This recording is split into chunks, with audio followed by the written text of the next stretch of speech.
It's Brian. Okay, so this week's episode is a special one for a couple of reasons. For one, it's with Tyler Dunne, who's not only one of my favorite writers and one of the best football writers working today, he's also been a very good friend of mine for a long, long time. So it's awesome to get to catch up with him.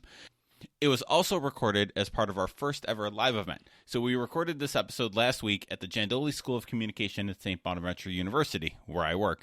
And we had a fantastic group on hand, including one of Tyler's sixth grade teachers. You'll know it when he walks in.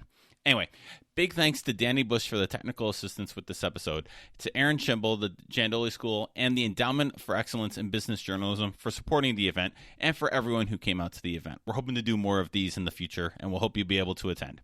Okay, on with the show.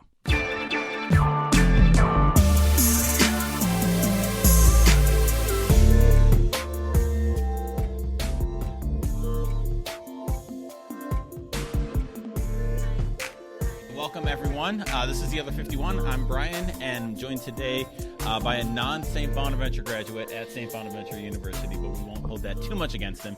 Tyler Dunne. Tyler, welcome back to the show. It is great to be here. I think we were saying earlier, I feel like an honorary SBU alumni. 100%, I took some classes here. You did? In high school, Okay. yeah. Okay. And, drank a few beers here. A lot of friends that went to Bonaventure. So I know the lay of the land well. It's an unbelievable school in every possible way. So it is awesome to be here with everybody. So you weren't a grad, but you were a season ticket holder, right?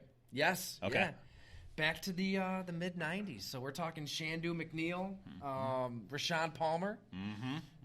Kenny McFarland, your favorite player. Kenny McFarland. Yeah, there's a story there that we told off the podcast. Probably we don't best need to get into. left off the podcast. We'll tell you guys later.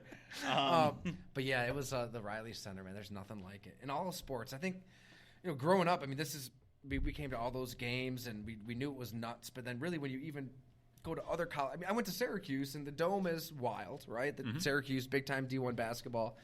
But give me the Riley Center over the Dome. Like, seriously, it's just realer. It's more authentic. It's just when you cover the game when J.R. Bremer hit that three against Temple and everybody rushed to the court. I remember doing that as a kid.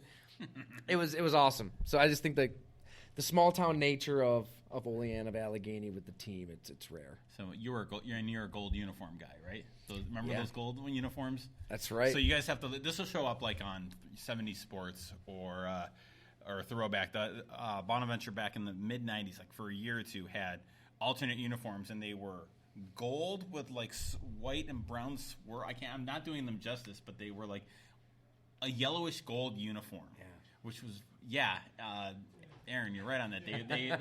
They've looked better in other places. They did not do well, but they were sharp. I loved them. Of course, I think we owned them. Yeah. You know who was my guy? Qadir Habib. Q Habib. Yes. Did you cover him? Yes, I did.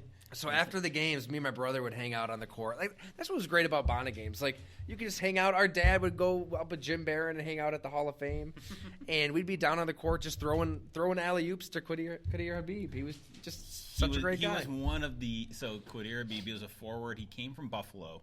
Really great prep player up in Buffalo, and then he played here. I don't think he finished here. I'm blanking.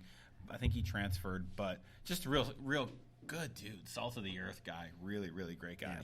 So, okay, you guys did not come here to hear the Bonaventure '90s reunion podcast, although that would definitely sell. So, Tyler, we were just talking earlier. You've been speaking to students today. Before we get into the book, you're in year 3 now, or season 3 of Go Long, your own thing, your own Substack. How's it going? It's going great. Honestly, the adrenaline rush is still there and stronger than ever. Waking up in the morning and knowing, like, it's on you to produce content that's worth people's time. And I love that. It's a huge reason I did it, just to try to bet on myself and cover the NFL through that long-form lens. GoLongT.com for anybody out there that wants to sign up. And that's the cool thing about it. I mean, you can hop on the free list, convert, upgrade at any time to becoming like a full paid subscriber.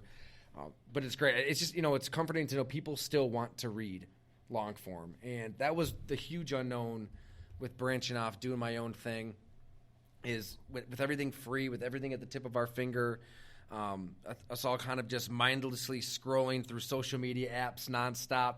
Is there even a market for hitting pause on life? Like, forget the $8 a month. Hitting pause on life and reading a story about a player who went through something traumatic. Maybe there's a profile that I sat down with a guy, or like the inner workings on a team like the New York Giants just falling apart, at the seams last season. Like, is there a market for that? And there absolutely is. So that gives me the hope long term that Go Long's here to stay for sure. Yeah, it's a worthwhile read. I think it was the first Substack I paid to subscribe to, and it was easy. Right? Oh yeah, it was the easiest decision I made. But you mentioned long form, and that gets us to the fact that you wrote a whole ass book. It's killing me because I haven't written a book yet, but you beat me. You beat me to the book world. But it is The Blood and the Guts. It is out now. First off, congratulations! You wrote a whole book. Thanks so much. Book. I know it is kind of eerie to see it and hold it. Hey, Mr. Amir, what's up? Good to see you. My 6th grade teacher. Oh, phenomenal! In the house, the best 6th grade teacher in the country, right here. Wait, oh my goodness! Stop it! Get out of here. Ladies and gentlemen, you guys can't see this. We'll have to get a picture of this. It is a Tyler Dunne football card. The Kendall Oilers midget football. Okay, there it is. Okay, you got to read. Okay, so we got on the front. Let's turn around to the front. Other side's the front, dude. So we got Tyler Dunne, number 13 in your program, number 1 in your hearts. The Kendall Oilers 2000 MVP sports cards. I'm assuming that's the brand. Everyone can see. Smiling Jack Tyler Dunne. Football should be fun. I love smiling and team fantastic. photos. All right, so this is. I can't believe you still have that. That's amazing. This is a Other 51 exclusive. Can you read the back of the card for us? Yes, it says the team was the Kendall Oilers, right? Mm-hmm. So in Bradford, Pennsylvania, that was the league I played in. So the Kendall Oilers, midget division. My coach was Jay Beeman. Assistant coach not named on the card, Steve Dunne. Nice. So he was our assistant. All right. Yeah. Quarterback. Yep. We had a good squad. I don't think we won it. I think I have forearm pads on for some reason I don't know why a quarterback needs the forearm pads, but I was ready to go just in case to forearm shiver somebody. That's oh my tremendous. gosh, great find. Yes. Awesome. we can make that happen. We can do it. You old yet, Todd? I feel really old. That's 2000. So 2000. I was 13 years old. Oh my god. How old that makes me? I had my first job when you were throwing those passes. Oh my gosh. Oh my goodness. All right. That would have been right after Bona's run, right? That was the Bona. Yeah. That was it was the fall after. Fall after they didn't follow Tayshaun Prince. But anyway, again, moving on from Bonaventure memories. So the book, The Blood and the Guts. So tell us what it's about, first of all. Give us the quick pitch. So, for a long time, a lot of people have always asked, like, what are you going to write a book? What's it going to be about? Mm-hmm. We love reading your long form, and I've always wanted to get into something, but I wasn't really sure what it would be. Like, I feel like if you're going to take on this kind of project, you better be really passionate about it. That's the advice that was given to me, like, from anybody who took on a book. Like Seth Wickersham, Jeff Pearlman, they all kind of say the same thing. Like, this is going to be on your brain 24/7, 365. So you better be all in. You can't just, as Rex Ryan said, you cannot be half pregnant when you're writing a book. You cannot half-ass something like that. You need to be all in. So I know I love football. I mean, we have a sports card from, playing back in the day. Like, I've, played all growing up, high school, 1 year of college, covered it as far back as I can remember. Probably a few NFL previews for Mr. Amir back in 6th grade. And so I love the sport. I love the purity of the sport. I was trying to think, okay, what's the best way to tell the story of pro football? Is it through some of my experiences? Is it something on the Green Bay Packers and Aaron Rodgers? I'm like, I don't necessarily know if I want to think about Aaron Rodgers for a couple of years. We won't go down that road. Is it something Buffalo Bills related? Living here in Western New York, knowing a lot about the team, the history. Who knows? Maybe that's something down the road, but nothing really clicked quite yet. And just the more I really thought about the game and the sport that we all love, I mean, it's that adrenaline rush. There's just something different about football that I don't think other sports have. It has an inherent risk to it. And that when you put on the pads and you step on the field, you're assuming a risk. Look, if you screw up, you might get your buddy drilled. You might get hurt. There's the pressure to that gives you a different type of adrenaline rush. And professional football players are like the modern-day gladiators, taking that on. The biggest, baddest, meanest, fastest dudes hitting each other at insane angles. So what's the best way to tell this story? To me, it was the tight end. Okay. and I didn't play tight end, so it's not like I have that rooted in my past. I just thought that you've got to block in the trenches, so you've got that nitty-gritty grunt work, right? That is real football that we love.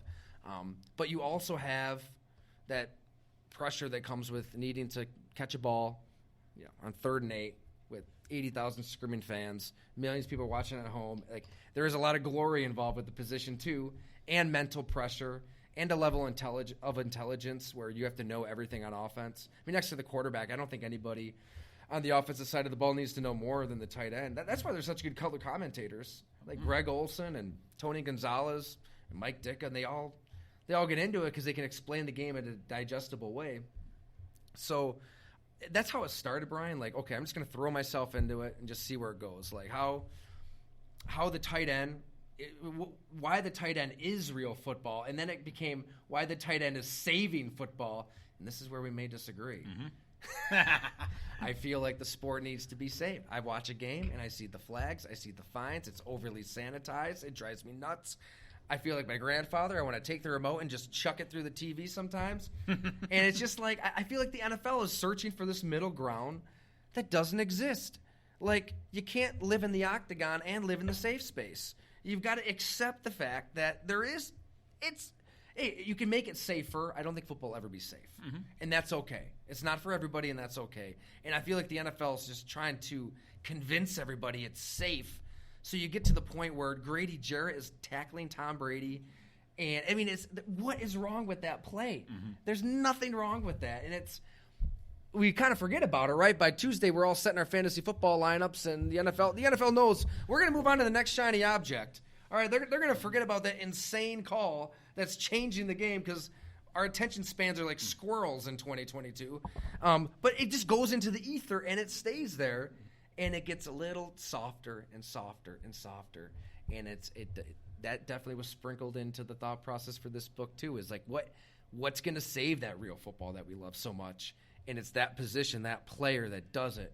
So I just started hanging out with tight ends from Ditka to Gonzalez to Coates to Gronk to Kittle, and we'll get into it. It just took on a life of its own, where it became even something a little bit bigger than that. Right. So backing up a little bit, so you got the idea for running a book on tight ends. And I remember you telling me at some point in the past year after you started doing it that you got a book coming out, and it was on tight ends. And I was excited because you're writing a book, but I remember thinking, man, that is oddly specific. Like, that is a book about tight ends is not the first thing that I would think about reading a full book about. So did you get that have that reaction? Did you get that reaction from people? Like, it's a great idea, but it is so like, tight ends, really. Yeah, I think so. I think that once people read the book and really dive into these personal stories, they'll realize it is way bigger than tight ends. Because I get that. Like, initially, as I was really thinking this through and thinking about tight ends, I kind of had the same thought. Like, is it too narrow and too niche-y to generate interest? But it's not. I mean, these guys have wild stories, and it was just a matter of sitting down with them face to face. I didn't want to just have a book that's dependent on research and Zoom calls and phone calls. I thought it was important to kind of like take the reader on this cross-country journey for the soul of the sport itself through this position. So it's Mike Ditka at his golf course in his 80s, remembering the time where it all could have fallen apart, where he's just depressed and drinking himself into oblivion, and everything's falling apart. I mean, nobody knows that, and who knows where the game is without the real Mike Ditka in full. So there's a lot of personal stories here that I think I don't even really know if you have to be a football fan to read the book, because these guys went through so much in their lives that everybody can relate to. I mean, Tony Gonzalez said it best, where there's no position in sports that people can relate to in America like the tight end, because you just have to do stuff that you don't want to do in life, right? You're paying bills, you're changing diapers, you're doing all kinds of stuff. And at the tight end, you're getting pulled into the 9-on-7 block and drill, and you're doing grunt work that you might not want to do. And you can really see the more you talk to these guys, like how they're uniquely qualified to take that on. Dallas Clark, his mom just dying in his arms. Jimmy Graham fighting for his life, in a group home. There's just some harrowing stories that go into all of their past where it's not a coincidence. It's like they weren't tight ends by accident. Like the tight end position found them. They didn't choose the tight end position, which is kind of cool because they had a certain set of characteristics to them that just, they naturally, by natural selection, like just became tight ends and gravitated toward this position that is the sport like distilled to one job. So, okay, you get the idea. You're going to write a book about it. Like, this is the book. What's your first step? What do you do after you okay, this is definitely the book I'm going to write? What's your next step? So it's a book proposal. Okay. And so I had to write and that's kind of boring, probably bad for a podcast, right? It's a podcast about writing. This is what we do. So, so it was putting together a book proposal and, pitching it to the publishing companies. So I think when a lot of people put together these proposals, they might have a lot of interviews in the bank, or maybe they wrote stories on the topic or books on the topic. I didn't have any of that when it came to tight ends. Okay. So it was more so like a confidence in, okay, like I'm going to give you this book on this topic. Like at this point, these are the players saving football, and I will get Mike Ditka, Tony Gonzalez, Ben Coates, a handful of these tight ends, and produce this book on this angle, and here are a list of tight ends, and here's why they're important to the sport. And then it was a matter of the publishing company offering a contract, agreeing to the contract, and then when that was signed, Serafino was born, our son. So our second child is born in late July. I mean, right around the time that I think the contract was signed, and then it was just instantly like trying to set up interviews with these tight ends, and it's like anything in journalism, it's a hunt, it's a search. Like you're trying to find direct numbers on whitepages.com, which is the best kept secret in all of like journalism, is whitepages.com. It is worth the subscription. I remember reading Jeff Pearlman's post on writing a book, and he recommended it, and it was like the biggest kick in the ass I ever could have got. Like, just get White Pages and just start reaching out to people, and cell phones, home numbers. It's a great way. I mean, I think I talked to almost 100 people for this book, and a lot of them were on White Pages. Okay. But then it's also working through agents. It's working through agencies. It's working through NFL teams. It's just really exhausting every outlet at your disposal to find these tight ends. Right. Because I think that, I'm not really sure, like 12 Publishing, what their expectation was in terms of how many tight ends I would actually talk to directly. I think they were okay with like write-arounds and talking to teammates and coaches and scouts and people but I only had to really do that for Kellen Winslow and Shannon Sharp. Okay. And I loved those chapters, were fun as heck to write. I mean, Shannon Sharp is nuts, as we all see. And Terrell Davis had some great stories, Mike Shanahan and Kellen Winslow, like got Dan Fouts. I almost said Don Coryell. Don Coryell is no longer with us, but it's as much a Coryell chapter as it is a Winslow chapter. And those ex-Chargers were great. But for the most part, I was able to find these tight ends. I mean, they were all about it. I mean, that's where I was so blessed and fortunate. Like, they were willing to sit down with me and say, yeah, come on down on this date. Tony Gonzalez just moved to Austin, Texas. He's like, I'll be there this date. If you want to come down, we'll get together. That's, the Soho House, I think it was called, like a social club. And it was great. Jeremy Shockey, same thing in Miami Beach. If you're going to get to know Jeremy Shockey, it's got to be at a bar, right? In Miami Beach. In Miami Beach, yep. That was wild. Dick at his golf club. Ben Coates, Jackie Smith was just blew my mind. That might have been my favorite conversation of them all. Why's that? I knew nothing about Jackie Smith. I mean, I only knew what a lot of people of my age see, and that's every Super Bowl, the drop. Dallas, Pittsburgh, 1979. He's the GOAT that is in the back of the end zone, and not the back of the end zone, I think somewhere in the middle. Yeah. Drop the touchdown, and I mean, we could spend an hour talking Jackie Cowboys Smith. Lost that game by 4. That would have been that. They had a field goal. That was the difference in the game. And the famous call is, "Oh, bless his heart, he's got to be the sickest man in America." And it's really sad because those 5.5 seconds just define Jackie Smith in the eyes of everybody. When he's in the Hall of Fame, he revolutionized the position as much as anybody. His yards per reception is the best ever amongst all tight ends. I think it's like 16 and a half. He, from Kentwood, Louisiana. I mean, his story's remarkable. He didn't really play much football in high school and college, and in the NFL, he's not only extending the game from that position by making plays down the field, But like on a team with Conrad Dobler, Dan Deerdorf, and another lineman who was in the world's strongest man. So you've got like the dirtiest player in football, one of the strongest men in America on your team. People say Jackie Smith was the dude you did not mess with. Really? Oh, all his teammates said that. Like they had story after story of, I mean, he's in street clothes, injured one game, and Terry Metcalf, the running back, takes a cheap shot from a Washington Redskin, and Jackie Smith runs onto the field in his street clothes to beat the hell out of this guy. And it gets stopped, and the ref says, get off the like he thought it was a crazed fan that ran on the field. So makes Jackie sit in a chair, like, away from the team.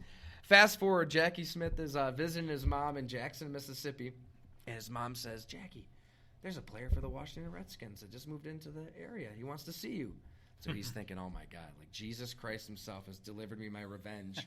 Like he's ready to beat this guy up. And he goes to the door. The player answers. He's got a fist clenched behind his back, like he's ready to brawl. And it was somebody else. It was a different player. And they had a lovely chat about playing each other and everything. But there's just so many stories with Jackie Smith. Hopefully this book can kind of explain. And it got emotional. Like it's right up there with any conversation they had, because here's an 82-year-old. We got together at a place called Cyberg's, like bar and restaurant in St. Louis. His go-to spot. He's running into buddies there. But at one point, we ease into the play that has defined him. We didn't just jump right into it. But he's getting a tear in his eye. He's talking about how he let it affect his relationships, like with his kids, with his family, his loved ones. And it wasn't until just a couple of years ago that he found a way to get over it. I mean, really, it's that recent. And I can't imagine living with that burden for decades. Yeah. I mean, decades. You're letting. He doesn't regret a thing. I mean, football provided so much for his family, and he himself was able to live with it, but the disappointment comes in letting it fester and affect like his relationships with loved ones. So I think that look in the mirror moment at 80, that tells us so much about life too. So when you're out reporting, you're out drinking with Shockey, which I can only imagine. You're on the golf course with Ditka. You're even at the restaurant chatting with Jackie Smith. More when you're out and about. How are you reporting? Are you recording? Do you have a notebook out? Like, is it bouncing out? Like, are you just kind of hanging out and then taking notes? Like, how do you kind of create that interview without it being like maybe too formal, or kind of balance that with catching them in their environment? I think it was Andy McCullough. We went to school together at Syracuse. He's an excellent baseball writer now at The Athletic. He's just unbelievable, friend, reporter, everything. He put it best, like back in college, and he just said, you don't have interviews, you have conversations. And you're not talking to sources, you're talking to human beings. It's no different than us sitting here talking, and any of us just hanging out, like you want to be curious and learn something and make it as conversational and normal as possible. Mm-hmm. And, with the pretense that this is an interview for a book, obviously. You don't want to be sneaky about it. But I really just tried to think through that lens all the time and treat, hanging out with these tight ends no different than I treat long-form stories that I've written at Go Long or anywhere. And, I think I went into each conversation, like, with a lot of research done. A lot of documentaries have been broadcast and put out there on a lot of these tight ends. A lot of stories have been written in Sports Illustrated, ESPN, the magazine, what have you. Like that was a challenge, honestly, with the book is, okay, a lot's been said, a lot's been written about these tight ends already. Like, how do you keep it fresh? Right. You know what I mean? Yeah. Like, I want to find like war stories that nobody's heard before on these guys. Right. Like, make it worth people's time to invest to read a book. How do you do that? When a lot's already out there. So I think the key is absorbing everything that's out there and then go in with an idea, like a rough sketch in your mind of like, okay, this could be a theme, that could be a theme, this could be an angle, but you don't want to be married to it. I think that's the worst thing to do is like go into one of these things with a notepad and dozens of pages of questions and topics and just going one to the next and having in your head, this is what, you got to be flexible because you don't know where it's going to go. Mm-hmm. And you want to be talking like this. You don't want to be talking like this. All right, Jeremy, up and down with your head, going back and forth. So I think to answer your question, it definitely was just a conversation, in their setting, ideally, even everybody's thinking we were just talking at bars nonstop. Ben Coates was in his home. It wasn't all over beer. But making it as, informal and real as possible to get the best stories and what their lives were really like, what their lives are really like now. And I think we accomplished that. So, did you do all your own transcription? Yes. I'm so sorry. Oh, my God. Oh, transcribing. So writing a book, that's definitely that's what eats up your time more than anything. Now, I've talked to, there's a lot of people who did books, and some of them recommended, like Otter. Does anybody use Otter? It's like a transcription service. There's some stuff out there. No. I could not stand it, Dustin. No. Yeah, so that, I don't know, maybe people have a system that works for them, but I did like the free trial on Otter where you put an interview in, it spits it back, and there were just mistakes. And I think you spend more time correcting mistakes than you would actually transcribing. So, yeah, I just decided to transcribe every single word from every single interview, and that I got into a habit of doing it late at night for a while. Okay. And then, we had 2 kids, one of them a newborn. It became much easier to wake up at about 3:30 and bang out some transcribing in the morning than that. So, so how did you go about Jeff Perlman and I? The episode's out today as we record this. He's got the amazing book on Bo Jackson that's out, and so we talked a lot about. Yeah, real nice of Jeff to put that out right around Blood and Guts. Huh? Thanks, Jeff. He and he did like some insane 700 interviews for it. How did you go about? So the point was Jeff and I talked about how he organizes the information and how he kind of took all this information and made it usable to him as he was writing it. So what was your model for doing that? How did you take this transcript and all those clips and all of the everything? How did you have it organized so that you could then sit down and write it? I think a big benefit to this format for this book. Now, I definitely encourage everybody to read start to finish because there is a story arc to it. I mean, one chapter does kind of bleed to the next and the next, and there's a lot of commonalities and coaches they might have had and different themes that kind of develop, and you can really see how a Mike Ditka leads to a George Kittle, chapter 1 to chapter 15 and everybody in between. But I did have the benefit of being able to kind of jump around in the reporting and the writing because as I'm getting these tight ends, I'm writing chapters, and it's out of order. So that definitely helped. And I try to treat it like I would writing features at any of my jobs where I'm going to attack this as its own individual story and talk to as many people as I can, including the tight end, if they cooperate, hopefully. And, conduct as many interviews as possible, conversations as possible, transcribe every single word, print it out. And then You printed them all. Yeah. Oh, yeah. All right. Print them out, and I usually get different highlighters, all right, and color code things, and see if, in my head, I have a rough sketch of what the sections will look like, how one topic is going to lead to the next, or one storyline is going to lead to the next, and that might be a certain color, or something else might be a certain color, and it's just being really active. I think with the copy helps. I think it's so beneficial too. Obviously, you talk to the player. And then you're listening back to transcribe it, and then you're printing it out, and then you're reading it, and you're rereading it. Just constantly hearing what they said, how they said it, and then putting it through your brain again and again and again, 3-4 times over. It gives you such a command over how they said something and the purpose behind it and how that's going to weave into a larger storyline. So I've heard you said before in other interviews and on your own podcast that you kind of approach this book in a way however many tight ends there are, 11 or 12 individual long-form feature stories, which you've been doing for years now. I'm curious, did that make it, I don't want to say easier, but did that make it a little less intimidating? Oh my God, instead of, oh my God, I'm writing a book, oh, I'm writing a feature on Ben Coates. I can do that. Totally. Oh, it definitely helped big time.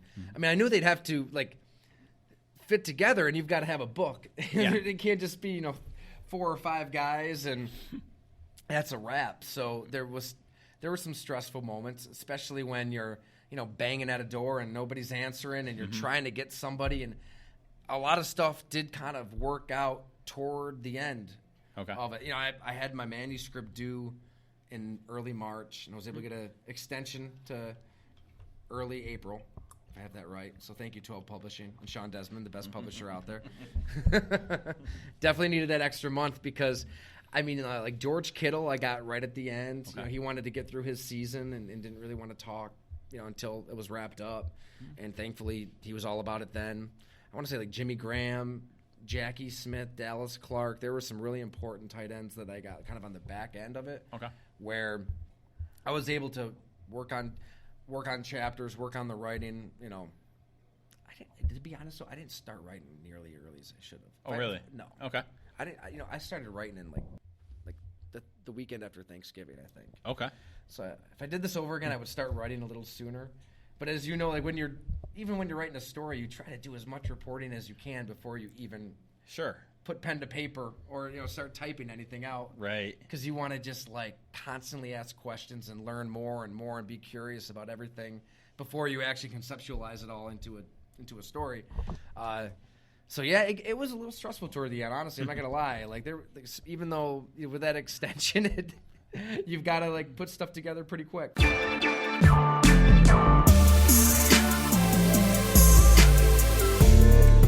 As part of this week's episode, we're giving away a free signed copy of Tyler's new book, The Blood and the Guts. So here's how to enter. Find us on Twitter, find us on Instagram. Make sure you're following the other 51 and like the post for this week's episode. You'll know it when you see it. You have until Sunday, November 7th at midnight to enter, and we'll randomly select one person who's liked and followed us to win the book. And if you don't win, I hope you check out Tyler's book anyway. There are links in the show notes to buy it, either on Amazon or from your local indie bookstore.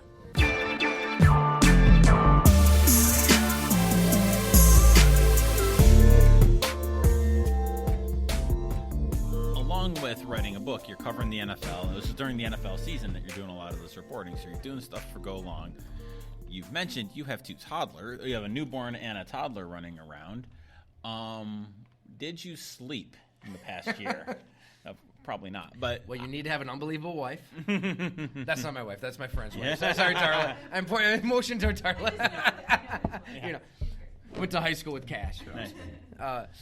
Yeah, I mean, it takes two. I mean, that's why, like, every opportunity on this radio podcast tour, it's like, Gina was amazing, and it's not easy to be like, all right, honey, you got Sonny, our crying baby who is, 2, 3, 4 months old. I'm going to go throw back a beer with Jeremy Shockey. Like, no, it's work, but, it was there's a lot on the plate, man. I think it really is that old survive and advance cliche. Like, you're just one day to the next, hope for the best, and go. I mean, you just do it. You just find a way to get it done. Like, It wasn't a matter of if. It was like, this will all get done, and we will just make it happen. So you still an early morning writer now? We were talking about that last time you were on. So yeah, absolutely. Like, it used to be, I used to like transcribe maybe over like a glass of whiskey, and just you're working late at night and sleeping in till 7, 8. Now, we get up at like 4:30 each morning. So usually it's getting up with Sonny and maybe a little before.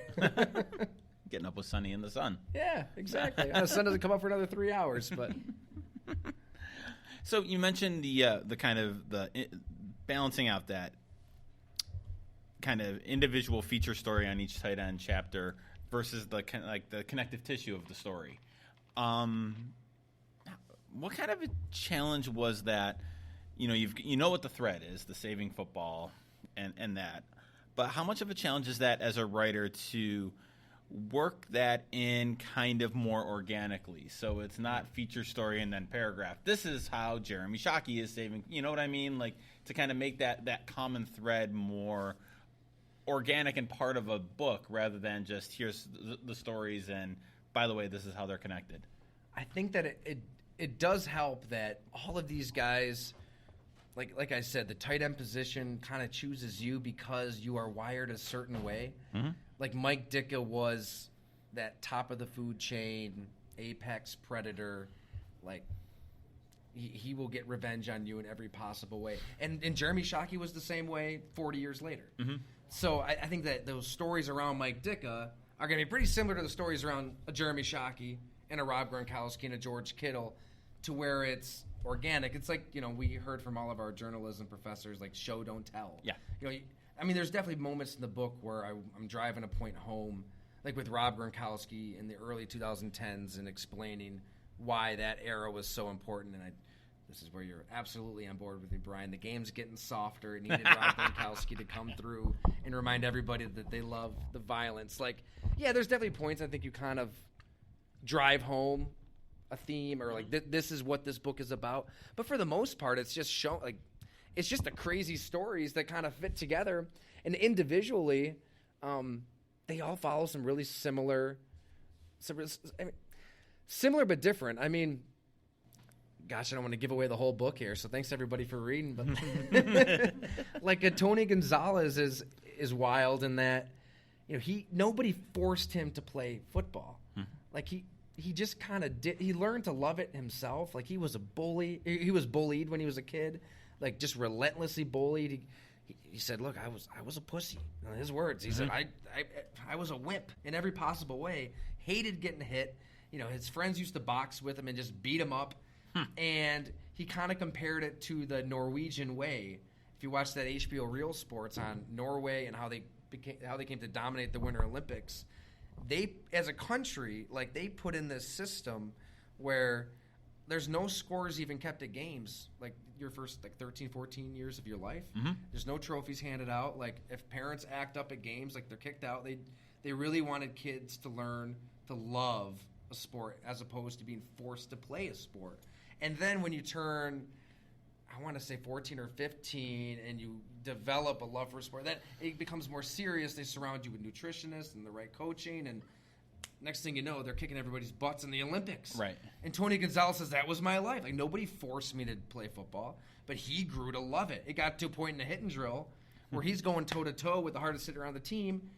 They're meeting like a couple of Rams, and he can't get enough. And next thing you know, he's revolutionizing the position. So, like, there's similar stories to that, but then there's Rob Gronkowski, who is dad, Papa Gronk in the basement has them all, like, striving to be the best of the best of the best in Buffalo, New York in every way, and he's, beating his brothers up in mini sticks, and it's the exact opposite, right? He's got this dad who is, like, driving him in all the best possible ways. So there are a lot of common threads. You can see why these guys were tight ends, like, that saved the sport because they had these qualities like deep within their souls. But there's some pretty interesting differences too. So what was the best moment in the whole writing/publishing process? Was it the day you got the books? Was it the day you finished? Was it what was the best kind of most when you look back on this whole process and you're like, this is the best? That's my favorite memory of this.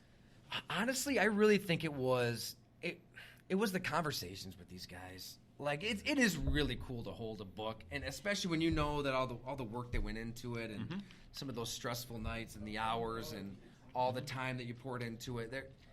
There are those kind of like just downright cool moments for sure. But it is, I mean, the best part about this job is the free education. You're always learning something, and you're just having conversations with crazy-ass dudes with crazy stories to share. I mean, hanging out with Jeremy Shockey at Yard House down in Miami, and he's storming in like a hurricane, goes right to his bar stool. Bartender knows what to order him. He sits down, and we're off. Next thing you know, he's just blasting through one story after another on, a bar fight back in high school where somebody throws a bottle at his head. He avoids it like the Matrix and knocks him out with one punch, and drinking dozens upon beers at the Guinness factory in Ireland, everything in between, and how he just created a culture at the U and the Giants. And I mean, it was just fun. It was just fun to get these guys in their element and hear all of their wild stories in a game where it's hard to get that. Like, I think that 2022, with so many, with so many handlers and so many players, not even the handlers, so many players worried about how every word they say is going to be construed. Sure. And how it will be just kind of shot into the social media ether and what it could do for their brand. I think we get a lot of Russell Wilsons. There's a lot of like image massaging and image conscious athletes that are worried about we don't really see who they really are. Like so many guys, like we don't really know who. I mean, maybe that's really who Russell Wilson is. I'm picking on Russ, unfortunately, but I don't know. I feel like everybody's kind of worried about saying the wrong thing and worried about getting canceled and how it's going to be perceived, and is their marketing agent going to be upset if they say something that's a little too real, a little too authentic. And for Mike Ditka to Shockey to Gonzalez to Coach to Kittle to all these tight ends, they were just unbelievably honest. And I think that's why it's so important to hang out in person and be there, talk face to face look them in the eyes, in their environment, because that's how you get substance, and that's how you get just real stories that people want to read, right? And I think organically, back to your earlier question, it does kind of fit in to a larger point, which is the book. So what is the best story you couldn't put in the book? Not for like protect the innocent or whatever, but like that you had to cut for space. Like best story you had that you had to leave on the chopping room floor. I was going to say, there was about 5 different times in hanging out with Jeremy Shockey where he said, don't put this in the book. And it was a story that maybe when we're not recording, I'll tell people. It was some pretty crazy stuff. You know what was Lee Smith is a really fascinating tight end. So he played for the Bills, played for the Falcons, he was drafted by the Patriots, actually, when Gronk and Aaron Hernandez were there. But he's got just an unbelievable story himself, where his dad got into the NFL when the NFL players were on strike, and he kind of snuck in as a scab and ended up playing for about 6-7 years. Then he retired, and then like a lot of players, struggled to adjust to life after football. Had a business kind of go under, and just kind of just gave in to alcoholism, and it ate away at his life. He was just a different person when he was drinking heavily. He'd come home and get really physical with Lee. Like he took a lot of body blows and a lot of pinning up against the wall, and it was horrific as a young kid to go through that. And he was so honest getting into this all. And then Lee Smith, as he got into becoming a teenager and into high school, he went down the same road. I mean, he started drinking heavily and drinking and driving, and said, I could have ended up in a ditch. Like, it's a miracle I'm even alive. Eventually, in college, gets into a fight with a teammate. First, he gets kicked out of Tennessee, gets to Marshall, gets into a fight with a teammate. His face breaks. He's communicating by writing on index cards to his loved ones because he's got a feeding tube in. It's just unbelievable that he was able to turn it around, and he did. I mean, he broke the cycle in his family of just alcoholism and became this big, loving father and the leader of every locker room he was in. One of the most beloved teammates that anybody's ever had. You talk to anybody about Lee Smith, and you have stories for days. So that was definitely a story I wish we could have got in the book. I talked to him kind of late in the game, and we have a grunter in there, Mark Bruner in the 90s. Lee Smith would have been a good grunt, for the 2000s, and I think he put it. I mean, there's a lot of parallels to Mike Ditka too. I mean, Mike Ditka, looks back at his dad a little more fondly. They had a better relationship, but Mike Ditka's father was pretty physical with him. It was a different time. But in terms of just kind of getting into his own dark place of drinking too much and being depressed in Philly and needing that phone call from Tom Landry to change his life, I think a lot of these tight ends they get so close to a breaking point. Like Lee says, they all have an element of crazy in them. Like, you have to be a little crazy to play this game. Think about how weird football is. Training camp. It's 90 degrees. Your coworkers, you're beating each other up. You're probably going to get into a fight at some point. Fights break out in training camp. And then you take the pads off and you go into the cold tub and you talk about your kids and your family. It's just weird. There's nothing like that. You don't go to the pharmacy and beat each other up like that. So it takes a certain level of crazy to operate. And these tight ends, we're so good at getting close to that line of self-destruction without fully crossing it. And I think that's why they're able to last and really go down as legends of the game. Did you interview Gronk about The Last Singer? Or not The Last Singer, a Masked Singer? I did not. You should have, dude. I called that. So, do people actually watch The Masked Singer? So when my daughter was a little, commercials are on all the time, and nobody actually. My daughter was a little younger. We went through a phase where we watched it. It was awful. It was a train wreck. We watched it for the train wreck. I thought you were going to say we're huge fans. Oh no. But there was a Gronk was on one year, and they have these little the mess, and they have these little montages where they give hints about them. And there was one I saw, and there was an 87, he talked about being a football player, and his voice is masked. And I saw an 87. I'm like, that's Gronk. And you just learned this. I told you this. Nobody else knows this. I have the best icebreaker fact about yourself, that Gronk is my cousin.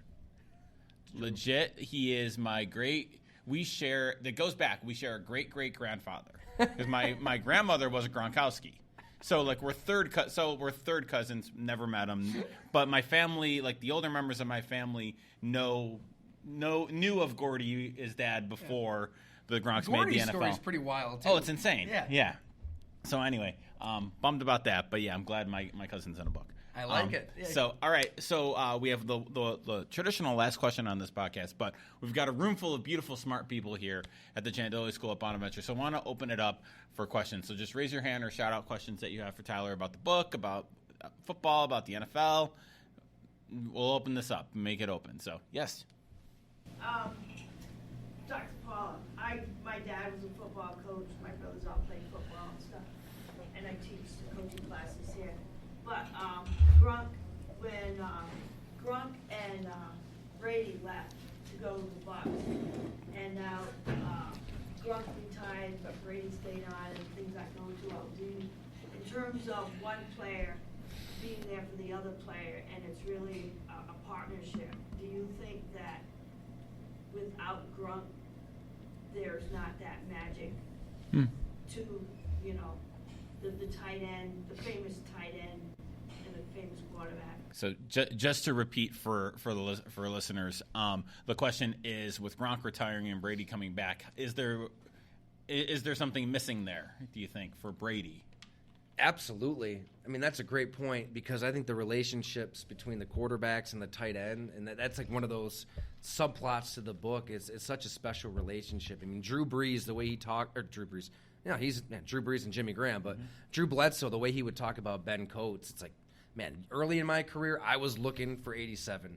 Like, he was my best friend on the field, and then Peyton Manning and Dallas Clark, they were best friends off the field as well. I mean, they're pulling pranks on teammates and setting up a garbage can full of water up against a door in training camp and knocking on the door. They open it up and the water goes everywhere. And then on the field, I mean, he's going to him in every clutch situation, because in some humdrum day of May, just on a random field, who knows where, they're going over the same route 25 times. Like, one play again and again and again, down to the inch, so they know exactly where each other are going to be in that moment. I think it's a special relationship, and Brady and Gronk absolutely had that in New England. They had it in Tampa Bay. I think it was interesting that when Gronk retired, right away, Drew Rosenhaus says, well, there's a chance Tom Brady calls and he's back. Like, the announcement that he's going to retire comes out, then seconds later we hear from Gronk's representation that, well, it might not really be a retirement. If Tom Brady gives him a call late in the season, we'll see what happens. His presence and Gronkowski not being there, it's got to be affecting Tom Brady. Now, I think probably a certain divorce might be affecting Tom Brady even more, like in his personal life and everything he's going through there. God can only imagine. But not having Gronk's got to be a reason that he's struggling.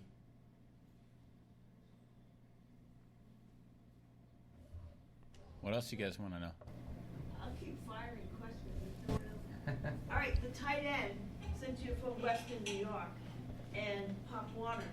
So do you know the whole history of how the tight end position even started? I tried to explain it as best as I could in the book. Mike Ditka and George Halas and Luke John Sos and... Back to Pop Warner. So football back in the turn of the last century was like war. The guys in the line. And Pop Warner was assigned to coach at Carlisle. So he had these skinny, fast kids, Native Americans. There's no way that they were going to be able to fight. So he developed the whole backfield game. So that's how, if you grew up in Western New York, and Pop Warner, who started that whole backfield game. It was a different game then. Yeah. I mean, even through the 40s and 50s, where you had a split end, Don Hudson or Raymond Berry out there, and then an end. You're just an extended lineman. Maybe you run a few yards, catch a ball, and fall down. But it was wild to hear how Ditka and Mackey just changed everything, because they had to differentiate the split end from the end, because this end that never was anything to really talk about, in the grand scheme of things, was making so many plays. I had a question for you. So your day job, you have to run your own business, your own Substack and all that. So but then you also have a book to do. But, like if you're a reporter at a big news organization, you may take a leave while you work on your book and you're not worried about the day-to-day stuff. But you have to keep that going. So how do you balance all that at the same time? Oh my gosh. I wish I had a clear and concise answer to that one, Dean. I mean, it was it was just kind of everything all at once, all the time, because you're right. I didn't want to short my subscribers at all.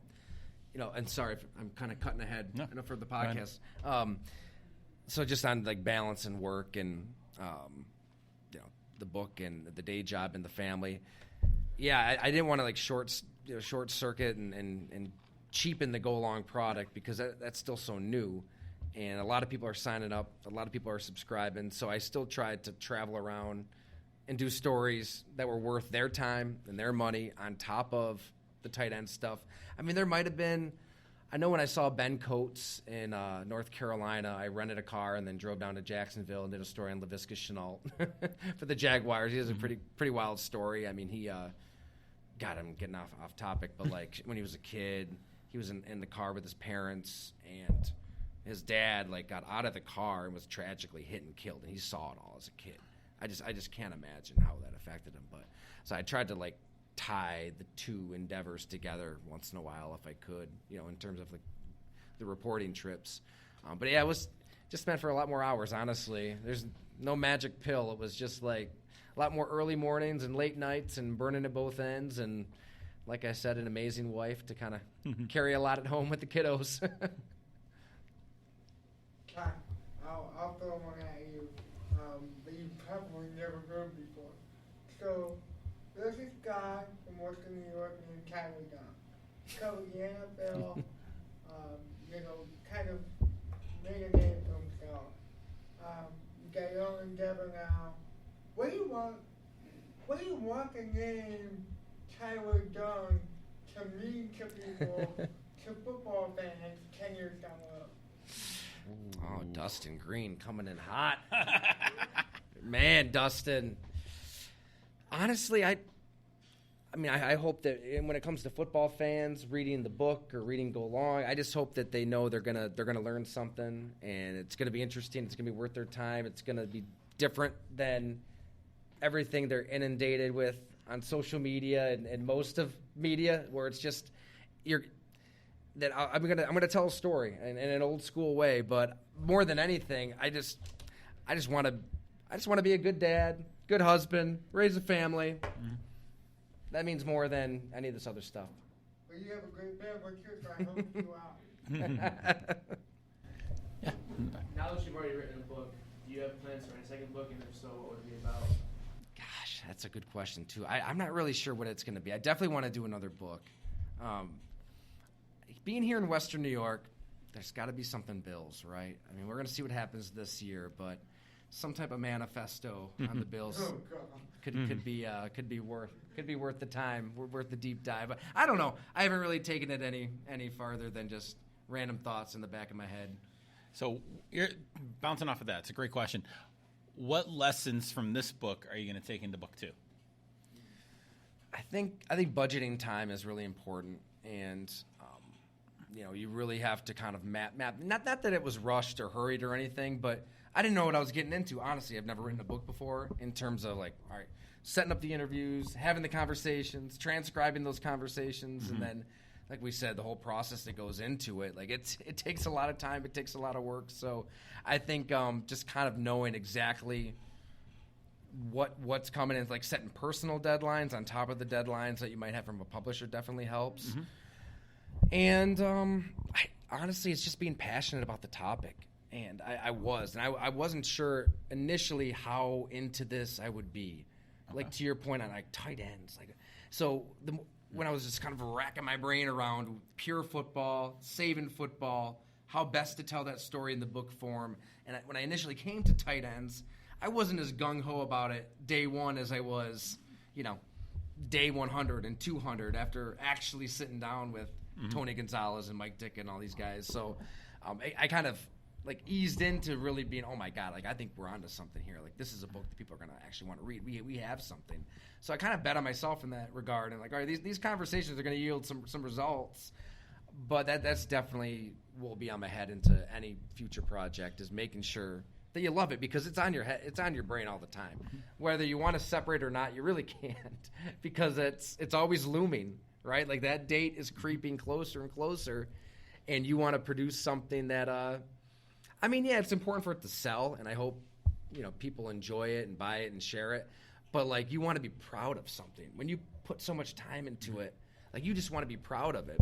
And I'm definitely happy with how this turned out and would take on another project in the future. So I ask every guest on the Other 51 this. I've asked you however many thousands of times you've been on. So I'll ask you again, what's the best thing you've read lately? I should know by now that's going to be more. Your own book? Nobody has ever said their own book. God, no. I just started it, so, and I know the quality of his work, so it's going to be phenomenal. But Jeff Pearlman's Bo Jackson book, The Life and Myth. Yes. Unbelievable. I'm only, a few chapters in, but it's every bit as exceptional as you would expect out of Jeff. So let's go with that.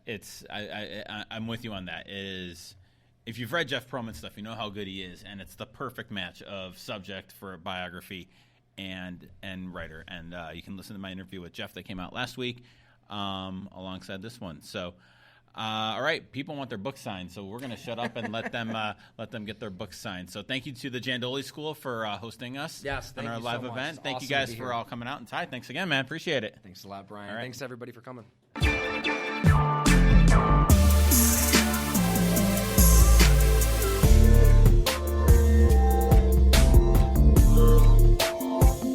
Thanks for listening to The Other 51. Show notes for this and all of our episodes can be found at sportsmediaguide.com by clicking on the Other 51 tab. If you like the show, please consider giving it a rating and a review, either at Apple Podcasts or wherever you get your podcasts. It really does help people find the show. Our theme music is by Ellie Moritz.